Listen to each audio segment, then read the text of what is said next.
Hi, ಎಲ್ಲರಿಗೂ ನಮಸ್ಕಾರ. ಇವತ್ತು ನಾವು ಚರ್ಚೆ ಮಾಡುವಂತಹ ಮತ್ತೊಂದು ವಿಷಯ,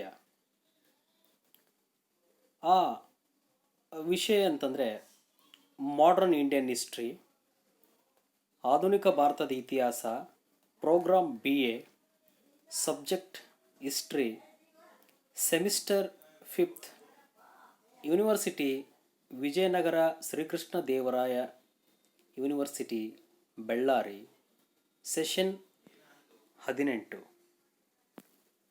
modern Indian history from 1707 to 1856.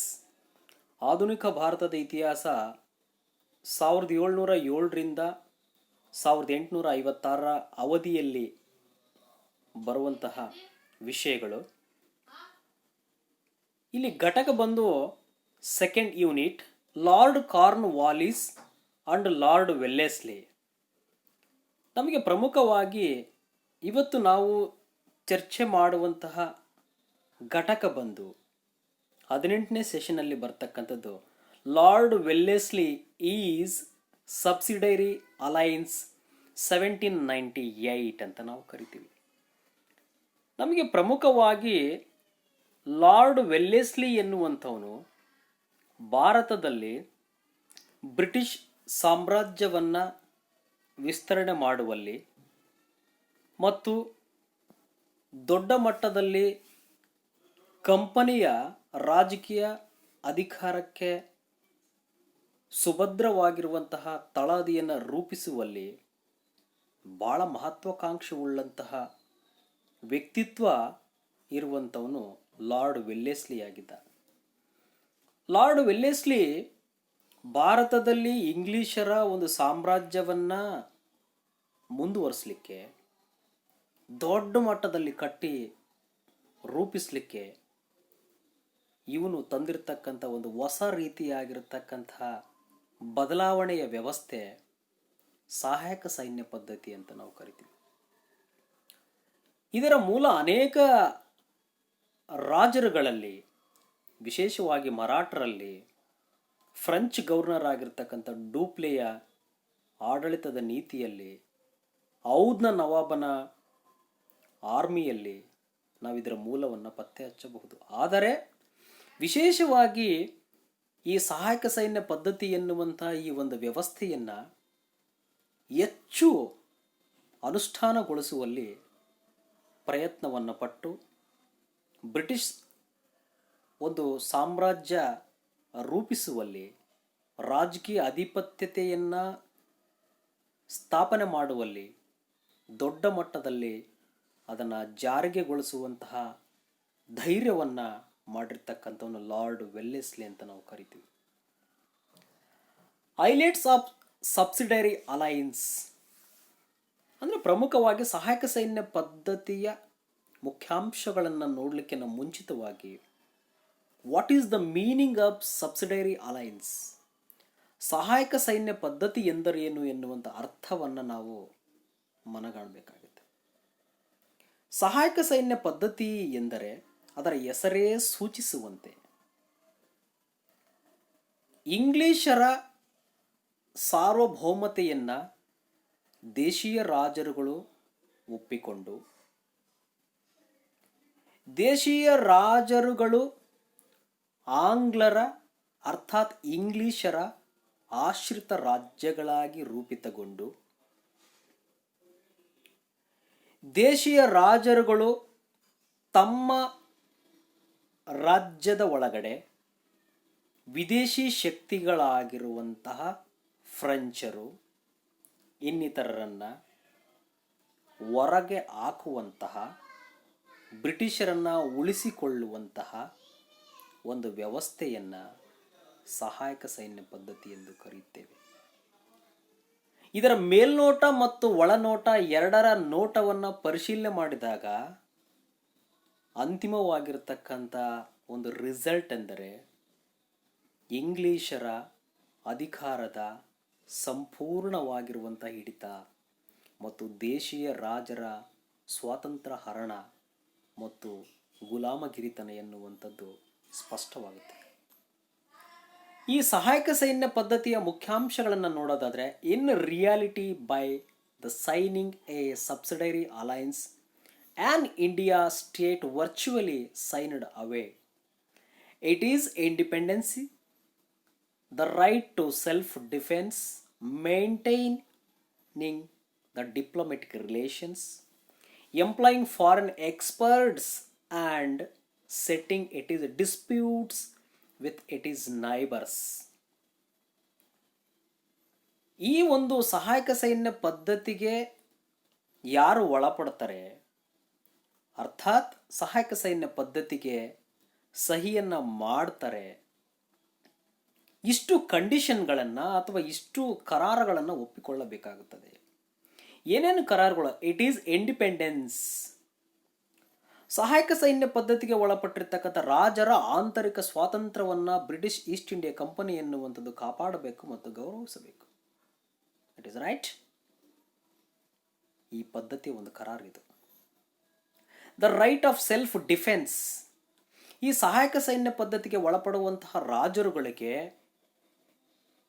ಒಂದು ರಕ್ಷಣೆ ಎನ್ನುವಂಥದ್ದು ಬರುತ್ತೆ,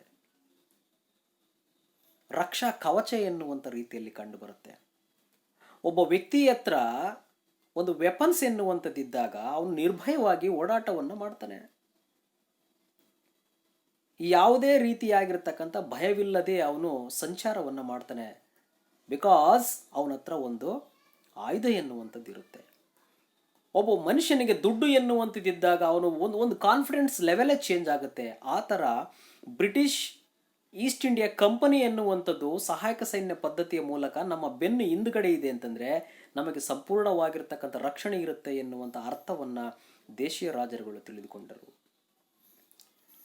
ಮೇಂಟೈನಿಂಗ್ ದ ಡಿಪ್ಲೊಮೆಟಿಕ್ ರಿಲೇಷನ್ಸ್, ಈ ಸಹಾಯಕ ಸೈನ್ಯ ಪದ್ಧತಿಗೆ ಒಳಪಟ್ಟ ನಂತರದಲ್ಲಿ ರಾಜತಾಂತ್ರಿಕವಾಗಿರ್ತಕ್ಕಂಥ ಎಲ್ಲ ಸಂಬಂಧಗಳನ್ನು ಇಂಗ್ಲಿಷರ ಮುಖಾಂತರ ನೆರವೇರಿಸಬೇಕಾಯಿತು ಮತ್ತು ಅವರ ಸಲಹೆ ಸೂಚನೆಗಳನ್ನು ತೆಗೆದುಕೊಳ್ಳಬೇಕಾಗುತ್ತದೆ. Employing foreign experts and setting it is disputes with it is neighbours ಅಂತ ಕರಿತೀವಿ. ಈ ಸಹಾಯಕ ಸೈನ್ಯ ಪದ್ಧತಿಗೆ ಒಳಪಟ್ಟಿರುವಂತಹ ರಾಜರುಗಳು ವಿದೇಶಿ ತಜ್ಞರನ್ನ ಮತ್ತು ಅಕ್ಕಪಕ್ಕದಲ್ಲಿ ಇರುವಂತಹ ಯಾವುದೇ ರಾಜರುಗಳ ವಿವಾದಗಳನ್ನು ಇಂಗ್ಲಿಷರ ಮಧ್ಯಸ್ಥಿಕೆಯ ಮೂಲಕನೇ ಏನಾಗಬೇಕಾಗಿತ್ತಂದರೆ ಬಗೆಹರಿಸಿಕೊಳ್ಳುವಂತಹ ಒಂದು ವ್ಯವಸ್ಥೆ ಈ ಒಂದು ಪದ್ಧತಿಯ ಒಳಗಡೆ ಅಡಗಿತ್ತು. ಹಾಗಾಗಿ ಅಂತಿಮವಾಗಿ ನಾವು ಸಹಾಯಕ ಸೈನ್ಯ ಪದ್ಧತಿಯ ರೂಪುರೇಷೆಗಳನ್ನು ನೋಡಿದಾಗ ಇದರ ಒಳಾರ್ಥವೇ ಬೇರೆ ಉದ್ದೇಶ ಎನ್ನುವಂಥದ್ದು ಕಾಣ್ತಾ ಬರುತ್ತೆ. ದ ಸಬ್ಸಿಡರಿ ಅಲೈನ್ಸ್ ಎನ್ನುವಂಥ ಈ ಒಂದು ವಿಷಯಕ್ಕೆ ಸಂಬಂಧಪಟ್ಟಿರ್ತಕ್ಕಂಥ ಕೆಲವೊಂದು ಅಂಶಗಳನ್ನು ನಾವು ಚರ್ಚೆ ನೋಡೋದಾದರೆ the alliance of the Indian states rulers were compelled to accept the permanent garrison of British Army within their territories and pay a subsidy for its maintenance ಅಂತ ನಾವು ಕರಿತೀವಿ. ಈ ಸಹಾಯಕ ಸೈನ್ಯ ಪದ್ಧತಿ ಎನ್ನುವಂಥದ್ದು ಬಲಾತ್ಕಾರದಿಂದ ಸ್ವೀಕಾರ ಮಾಡುವಂಥ ಒಂದು ಪದ್ಧತಿ ಆಗಿತ್ತು. ದುರಂತ ನೋಡಿ ಹೆಂಗಿದೆ. ಒಂದೊಂದೇ ಸ್ವಲ್ಪ ಅವಕಾಶವನ್ನು ತಕ್ಕಡಿ ಹಿಡಿದುಕೊಂಡು ಬಂದಿರತಕ್ಕಂಥ ಬ್ರಿಟಿಷರಿಗೆ ರಿಯಾಯಿತಿಗಳನ್ನು ಕೊಟ್ಟು ನಮ್ಮ ಜುಟ್ಟನ್ನು ಅವರ ಕೈಗೆ ಕೊಡುವಂಥ ಪರಿಸ್ಥಿತಿ ನಿರ್ಮಾಣವನ್ನು ನಾವೇ ಮಾಡಿಕೊಂಡಿದ್ದು. ಸ್ಥಳೀಯ ರಾಜರುಗಳ ಅನೈಕ್ಯತೆ, ಒಗ್ಗಟ್ಟಿನ ಕೊರತೆ, ಸೈನಿಕ ಶಕ್ತಿ ಸಾಮರ್ಥ್ಯದ ದೌರ್ಬಲ್ಯತೆ, ರಾಷ್ಟ್ರ ಪ್ರೇಮದ ಕೊರತೆ ಎನ್ನುವಂಥ ಅಂಶಗಳಿಂದ ನಮ್ಮ ಮೇಲೆ ಒಂದು ಪ್ರಮುಖವಾಗಿರುವಂಥ ಬ್ರಹ್ಮಾಸ್ತ್ರಗಳನ್ನು ಹೂಡ್ತಾರೆ ಬ್ರಿಟಿಷರು. ಇಲ್ಲಿ ಸಹಾಯಕ ಸೈನ್ಯ ಪದ್ಧತಿಗೆ ಒಳಪಟ್ಟಿರ್ತಕ್ಕಂಥ ಅರಸರುಗಳು ಒತ್ತಾಯಪೂರ್ವಕವಾಗಿ ಈ ಪದ್ಧತಿಗೆ ಒಳಪಡುವಂಥ ಪರಿಸ್ಥಿತಿ ನಿರ್ಮಾಣವಾಯಿತು. ಇದರಿಂದ ಏನಾಯಿತು ಅಂದರೆ ಬ್ರಿಟಿಷರು ತಮ್ಮ ಸಾಮ್ರಾಜ್ಯ ವಿಸ್ತರಣೆ ಎನ್ನುವಂಥದ್ದನ್ನು ಮಾಡ್ತಾ ಹೋದ್ರು. ಕೇವಲ ಬಂಗಾಳ ಅಲ್ಲ, ಬಿಹಾರ ಅಲ್ಲ, ಒರಿಸ್ಸಾ ಅಲ್ಲ, ಮಧ್ಯ ಭಾರತ ಅಲ್ಲ, ಹೀಗೆ ಎಲ್ಲ ಬ್ರಿಟಿಷರು ಎಲ್ಲೆಲ್ಲಿ ಯಾವ್ಯಾವ ಸ್ಥಿತಿಯಲ್ಲಿ ಕಾಲನ್ನು ಇಡ್ತಾರೆ ಅಲ್ಲೆಲ್ಲ ತಮ್ಮ ರಾಜಕೀಯ ಆಡಳಿತವನ್ನು ಸ್ಥಾಪನೆ ಮಾಡಿ ಸಂಪೂರ್ಣವಾಗಿರ್ತಕ್ಕಂಥ ಹಿಡಿತವನ್ನು ಸಾಧಿಸ್ತಾ ಹೋದ್ರು. ಎರಡನೇ point, the Indian ruler could not employ any European in their service without prior approval of British. ಈ ಪದ್ಧತಿಗೆ ಒಳಪಟ್ಟಿರ್ತಕ್ಕಂತಹ ದೇಶೀಯ ರಾಜರುಗಳು ತಮ್ಮ ಸಂಸ್ಥಾನದ ಒಳಗಡೆ, ತಮ್ಮ ಆಸ್ಥಾನದ ಒಳಗಡೆ ಯಾವುದೇ ಒಬ್ಬ ಯುರೋಪಿನ ವ್ಯಕ್ತಿಯನ್ನ ನೇಮಕ ಮಾಡಿಕೊಳ್ಳಬೇಕಾದರೆ ಮೊದಲು ಇಂಗ್ಲಿಷ್ ಅಧಿಕಾರಿಗಳಿಂದ ಒಪ್ಪಿಗೆಯನ್ನು ಪಡ್ಕೊಳ್ಬೇಕಾಗಿತ್ತು. ಇಂಗ್ಲಿಷ್ ರೆಸಿಡೆಂಟ್ಗಳ ಮೂಲಕ ಅನುಮತಿಯನ್ನು ಪಡ್ಕೊಳ್ಬೇಕಾಗಿತ್ತು. ನೋಡಿ, ನನ್ನ ರಾಜ್ಯದ ಒಳಗಡೆ ನಾನೇ ರಾಜ ಎನ್ನುವಂಥವನು ಇಂಗ್ಲಿಷರ ಕಪಿಮುಷ್ಟಿಗೆ ಒಳಗಾಗಿ ಒಬ್ಬ ತಜ್ಞನನ್ನ ನೇಮಕಾತಿಯನ್ನು ಮಾಡಿಕೊಳ್ಬೇಕಾದ್ರೆ, ಒಬ್ಬ ಸುಧಾರಕನನ್ನ ನೇಮಕವನ್ನು ಮಾಡಿಕೊಳ್ಬೇಕಾದ್ರೆ, ಒಂದು ಆಡಳಿತದ ಯಂತ್ರಕ್ಕೆ ಚುರುಕನ್ನು ಕೊಡಬೇಕಾದ್ರೆ ಇಂಗ್ಲಿಷರ ಅನುಮತಿಯನ್ನು ಪಡೆದುಕೊಳ್ಳುವಂತಹ ಗುಲಾಮಗಿರಿತ್ವ ಎನ್ನುವಂಥದ್ದು ಈ ಒಂದು ವ್ಯವಸ್ಥೆ ಒಳಗಡೆ ನಿರ್ಮಾಣವಾಗುತ್ತೆ. Then they could not negotiate with any other Indian rulers without consulting the governor general ಅಂತ ನಾವು ಕರಿತೀವಿ. ಒಬ್ಬ ದೇಶೀಯ ರಾಜ ಯಾವುದೇ ಪಕ್ಕದ ರಾಜ್ಯದೊಂದಿಗೆ, ಪಕ್ಕದ ಸಂಸ್ಥಾನಗಳೊಂದಿಗೆ ಯುದ್ಧವನ್ನು ಮಾಡಬೇಕಾದ್ರೆ ಇಲ್ಲಿ ಗವರ್ನರ್ ಜನರಲ್ ರವರ ಅನುಮತಿಯನ್ನು ಪಡೆಯಬೇಕಾಯಿತು, ಅವರ ಒಪ್ಪಿಗೆಯನ್ನು ಪಡೆಯಬೇಕಾಗುತ್ತೆ, ಅವರ ಒಂದು ಪರ್ಮಿಷನ್ ಅನ್ನು ಕೇಳುವಂಥ ಪರಿಸ್ಥಿತಿ ಆಗುತ್ತೆ. ಅಥವಾ ರಾಜತಾಂತ್ರಿಕ ಸಂಬಂಧವನ್ನು ಸುಧಾರಿಸಬೇಕಾದ್ರೆ ಇಲ್ಲಿ ಪ್ರಮುಖವಾಗಿ ಅವರ ಯಾವುದೇ ಅನುಮತಿ ಇರಲಾರ್ದಂಗೆ ಪ್ರತಿಯೊಂದನ್ನು ಅಥವಾ ಯಾವುದೇ ಒಂದು ವಿಷಯವನ್ನು ಮಾತುಕತೆಯನ್ನು ಮಾತನಾಡುವಂತಿಲ್ಲ ಎನ್ನುವಂಥ ರೀತಿಗೆ ಇಲ್ಲಿ ನಮಗೇನಾಗುತ್ತೆ ಅಂದರೆ ನಿರ್ಬಂಧವನ್ನು ಏರ್ತಾ ಹೋಗ್ತಾರೆ. Fourth one point, a British resident was also stationed in the Indian court. ಪ್ರತಿಯೊಂದು ವ್ಯವಹಾರಗಳು, ಪ್ರತಿಯೊಂದು ನಿರ್ದೇಶನಗಳು, ಪ್ರತಿ ರೀತಿಯಾಗಿರುವಂತಹ ವಿಷಯಗಳನ್ನು ಚರ್ಚೆಯನ್ನು ಇಂಗ್ಲಿಷ್ ರೆಸಿಡೆಂಟಿನ ಮುಂದೆ ನಿಂತುಕೊಂಡು ವ್ಯವಹಾರವನ್ನು ಮಾಡುವ ಸ್ಥಿತಿಗತಿ ಎನ್ನುವಂಥದ್ದು ನಿರ್ಮಾಣವಾಗ್ತಾ ಹೋಗುತ್ತೆ. ಹಾಗಾಗಿ ಇಂಗ್ಲಿಷರನ್ನು ಹೊರತುಪಡಿಸಿ ಈ ಸಹಾಯಕ ಸೈನ್ಯ ಪದ್ಧತಿಯಲ್ಲಿ ಯಾವೊಂದು ನಿರ್ಧಾರವನ್ನು ಸ್ವತಂತ್ರವಾಗಿ ತೆಗೆದುಕೊಳ್ಳುವಂತಿಲ್ಲ ಒಬ್ಬ ದೇಶೀಯ ರಾಜ. Then the state comes under the periphery of the policy ಅಂತ ನಾವು ಕರಿತೀವಿ. ಇಲ್ಲಿ ಏನಾಯ್ತು ಅಂತಂದ್ರೆ, ಬ್ರಿಟಿಷ್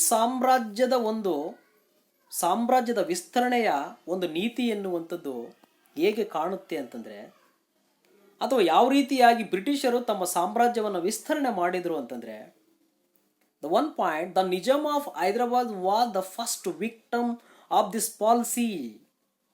ಸಹಾಯಕ ಸೈನ್ಯ ಪದ್ಧತಿಗೆ ಒಳಪಟ್ಟಿರ್ತಕ್ಕಂಥ ಮೊಟ್ಟ ಮೊದಲ ದೇಶೀಯ ರಾಜ ಹೈದರಾಬಾದಿನ ನಿಜಾಮ. ಇನ್ 1798 it detached the Nizama from the French and also forbade having alliance with Maratha without British consent. ಸಹಾಯಕ ಸೈನ್ಯ ಪದ್ಧತಿಗೆ ಒಳಪಟ್ಟಿರ್ತಕ್ಕಂಥ ಹೈದರಾಬಾದಿನ ನಿಜಾಮ ಎನ್ನುವಂಥವನು ಮರಾಠರ ವಿರುದ್ಧ ಸಂಪೂರ್ಣವಾಗಿ ಸೋತು ಹೋಗ್ತಾನೆ. ಇನ್ನೇನು ನನ್ನ ಅಸ್ತಿತ್ವ ಎನ್ನುವಂಥದ್ದು ಉಳಿಯುವುದಿಲ್ಲ ಎನ್ನುವಂತಹ ಮನವರಿಕೆಯಾದಾಗ 1798ರಲ್ಲಿ ಬ್ರಿಟಿಷರ ಸಹಾಯಕ ಸೈನ್ಯ ಪದ್ಧತಿಗೆ ಒಳಪಡುವಂತಹ ಪರಿಸ್ಥಿತಿ ನಿರ್ಮಾಣ ಮಾಡಿಕೊಳ್ತಾನೆ. ಇದರಿಂದ ಸಹಾಯಕ ಸೈನ್ಯ ಪದ್ಧತಿಗೆ ಒಳಪಟ್ಟಿರ್ತಕ್ಕಂಥ ಮೊಟ್ಟ ಮೊದಲ ದೇಶೀಯ ರಾಜ ಎನ್ನುವಂತಹ ಹೆಸರಿಗೆ ಹೈದರಾಬಾದಿನ ನಿಜಾಮ ಒಳಪಟ್ಟ. ಇಲ್ಲಿದ್ದ ಪ್ರಾರಂಭವಾಯಿತು ಒಂದೊಂದೇ ಪ್ರದೇಶಗಳ ಕಬಳಿಸುವಿಕೆ, ಒಂದೊಂದೇ ರಾಜ್ಯಗಳ ಉರುಳುವಿಕೆ ಎನ್ನುವಂಥದ್ದು ಪ್ರಾರಂಭವಾಗುತ್ತೆ. ಈ ಪದ್ಧತಿಗೆ ಒಳಪಟ್ಟಿರ್ತಕ್ಕಂಥ ನಿಜಾಮ ಎನ್ನುವಂಥವನು ತನ್ನ ಸಾಮ್ರಾಜ್ಯದಲ್ಲಿ ಸೈನಿಕರಿಗೆ ತರಬೇತಿಯನ್ನು ಕೊಡ್ತಕ್ಕಂತಹ ವಿದೇಶಿಯರಾಗಿರ್ತಕ್ಕಂಥ ಫ್ರೆಂಚರನ್ನು ತನ್ನ ಸಾಮ್ರಾಜ್ಯದಿಂದ ಹೊರಗೆ ಅಟ್ಟುವಂತಹ ಕೆಲಸವನ್ನು ಮಾಡ್ತಾನೆ. ಅದರ ಜೊತೆಗೆ ಏನೇ ಒಂದು ವ್ಯವಹಾರವನ್ನು ಮಾಡಬೇಕಾದ್ರೆ ಬ್ರಿಟಿಷರ ಅನುಮತಿಯನ್ನು ಪಡ್ಕೊಳ್ಬೇಕಾಗತ್ತೆ. ಮರಾಠರನ್ನು ದೂರವಿಡುವಂಥ ಪ್ರಯತ್ನವನ್ನು ಮಾಡಿದ. ಹೀಗೆ ಇದರ ಒಳಾರ್ಥ ಎನ್ನುವಂಥದ್ದು ತುಂಬ ಮಜಬೂತಾಗಿರುತ್ತೆ. ಅದನ್ನು ಅರ್ಥ ಮಾಡಿಕೊಳ್ಳುವಲ್ಲಿ ನಮ್ಮ ದೇಶೀಯ ಅರಸರುಗಳು ತಮ್ಮ ಒಳಗಿನ ಹೊಟ್ಟೆ ಉರಿಯಿಂದ, ಕಚ್ಚಾಟದಿಂದ ಸೋತು ಬೆಂಡಾಗೋದ್ರು ಅಂತ ನಾವು ಹೇಳ್ಬೋದು. ಇನ್ನು ಎರಡನೇ ಅಂಶವನ್ನು ನೋಡಿದಾಗ, second state was Mysore in AD 1799. Then Wellesley compelled in the Nawab of Oudh to accept the policy of subsidiary alliance in AD 1801 ಅಂತ ನಾವು ಕರಿತೀವಿ. ನಮಗೆ ಪ್ರಮುಖವಾಗಿ ಎರಡನೇ ಒಂದು ಸಹಾಯಕ ಸೈನ್ಯ ಪದ್ಧತಿಗೆ ಒಳಪಟ್ಟಿರ್ತಕ್ಕಂಥ ರಾಜ್ಯ ಅಂತಂದರೆ ದ ಮೈಸೂರು ಅಂತ ಕರಿತೀವಿ. ಬ್ರಿಟಿಷರನ್ನು ಹೇಗಾದರೂ ಮಾಡಿ ಈ ದೇಶದಿಂದ ಹೊರಗಡೆ ಹಾಕಬೇಕು, ಅವ್ರನ್ನ ಇಲ್ಲಿದ್ದ ಒದ್ದು ಓಡಿಸ್ಬೇಕೆನ್ನುವಂಥ ಬಹು ಉತ್ಸಾಹದಿಂದ, ವೀರತ್ವದಿಂದ, ಶೌರತ್ವದಿಂದ ಇರುವಂತಹ ಟಿಪ್ಪು ಸುಲ್ತಾನ್ ಎನ್ನುವಂಥವನು 4ನೇ ಆಂಗ್ಲೋ ಮೈಸೂರು ಯುದ್ಧದಲ್ಲಿ ಸೋತು ಹೋಗ್ತಾನೆ. ಇದಾದ ನಂತರದಲ್ಲಿ ಯದುವಂಶಸ್ಥರಾಗಿರ್ತಕ್ಕಂಥ ಮೈಸೂರಿನ ಒಡೆಯರಿಗೆ ಮೈಸೂರು ಸಂಸ್ಥಾನವನ್ನು ಲಾರ್ಡ್ ವೆಲ್ಲೆಸ್ಲಿ ಎನ್ನುವಂಥವನು ಸಹಾಯಕ ಸೈನ್ಯ ಪದ್ಧತಿಗೆ ಒಳಪಡಿಸಿಕೊಂಡು ಬಿಟ್ಟು ಕೊಡ್ತಾನೆ. ಇದರಿಂದ ಏನಾಯ್ತು ಅಂತಂದರೆ ಸಹಾಯಕ ಸೈನ್ಯ ಪದ್ಧತಿಗೂ ನಮ್ಮ ಮೈಸೂರು ಸಂಸ್ಥಾನ ಎನ್ನುವಂಥದ್ದು ಒಳಪಡುವಂತಹ ಅವಶ್ಯಕತೆಗೆ ನಿರ್ಮಾಣವಾಯಿತು. ಹಾಗಾಗಿ ಅದಾದ ನಂತರದಲ್ಲಿ ಔಧ್ನ ನವಾಬ ಎನ್ನುವಂಥವನು ರಾಬರ್ಟ್ ಕ್ಲೈವ್ ಎನ್ನುವಂಥ ಒಬ್ಬ ವ್ಯಕ್ತಿ ಮರಾಠರ ನಡುವೆ ಮತ್ತು ಇಂಗ್ಲಿಷರ ನಡುವೆ ಒಂದು ತಡೆಗೋಡೆಯನ್ನಾಗಿ ಔಧ್ ಎನ್ನುವಂಥ ರಾಜ್ಯವನ್ನು ಕಟ್ಟಿದ್ದ. That is the skill, the tricky of English East India company. ಹೀಗೆ ಔಧ್ನ ನವಾಬ ಎನ್ನುವಂಥವನು ಸಂಪೂರ್ಣವಾಗಿ ಸಹಾಯಕ ಸೈನ್ಯ ಪದ್ಧತಿಗೆ ಒಳಪಡುವಂಥ ದುಸ್ಥಿತಿಯನ್ನು ತಂದುಕೊಂಡ. ಹಾಗಾಗಿ ಅವನೂ ಸಹಾಯಕ ಸೈನ್ಯ ಪದ್ಧತಿಗೆ ಒಳಪಟ್ಟ. ಇದರಿಂದ ಸಾಕಾದಷ್ಟು ಆರ್ಥಿಕವಾಗಿ ಮತ್ತು ಸಾಮಾಜಿಕವಾಗಿ ತುಂಬ ಲಾಭ ಎನ್ನುವಂಥದ್ದು ಉಂಟಾಯಿತು. ಇನ್ನು 1802 ಪೇಶ್ವೆ ಬಾಲಾಜಿ ರಾವ್ ಆಲ್ಸೋ ಸಬ್ಜುಗೇಟೆಡ್ ಈ ಸ್ಟೇಟ್ ಅಂಡರ್ ದಿಸ್ ಪಾಲಿಸಿ ಅಂತ ನಾವು ಕರಿತೀವಿ.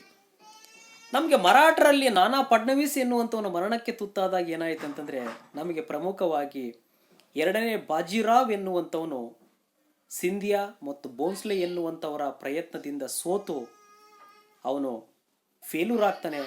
ಕೊನೆಯದಾಗಿ ಅನಿವಾರ್ಯವಾಗಿ 1802ರಲ್ಲಿ ಲಾರ್ಡ್ ವೆಲ್ಲೆಸ್ಲಿಯ ಜೊತೆ ಬೆಸ್ಸಿನ್ ಒಪ್ಪಂದವನ್ನು ಮಾಡಿಕೊಂಡು ಸಹಾಯಕ ಸೈನ್ಯ ಪದ್ಧತಿಗೆ ಒಳಪಟ್ಟ. ಇದು ನಮ್ಮ ದೇಶೀಯ ರಾಜರ ಒಂದು ದುರಂತದ ಪರಿವಿಡಿ ಎನ್ನುವಂಥದ್ದು ಪ್ರಾರಂಭವಾಗುತ್ತೆ.